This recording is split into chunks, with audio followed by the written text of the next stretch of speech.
আপনাদের সবাইকে স্বাগতম বাংলা বাজ টিভিতে। আমি আজ বাজারে এসেছি সত্যিকারের বুদ্ধিমান মানুষের খোঁজে। এই যে আমার পাশে দাঁড়িয়ে আছে একটা স্কুলের মেয়ে, চলো ওর সাথে একটু কথা বলা যাক। আরে, বানর আবার প্রশ্নও করে নাকি?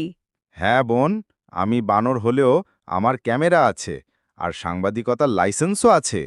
এখন বলো, স্কুল শেষে বাজারে কেন? আম্মুর জন্য ধনিয়া পাতার নিচে লুকানো আদা আনতে এসেছি। ও, ধনিয়া পাতার নিচে আদা, এ তো গুপ্তধনের মতো লাগছে। আর কি কি জানো বাজারের রহস্য?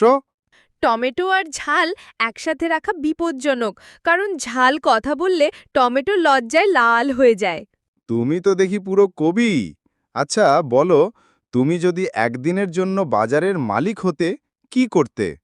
সব সবজি ফ্রি দিতাম, কিন্তু কেবল শর্ত একটাই: সবাইকে বানরের সাথে একটা ছবি তুলতে হবে।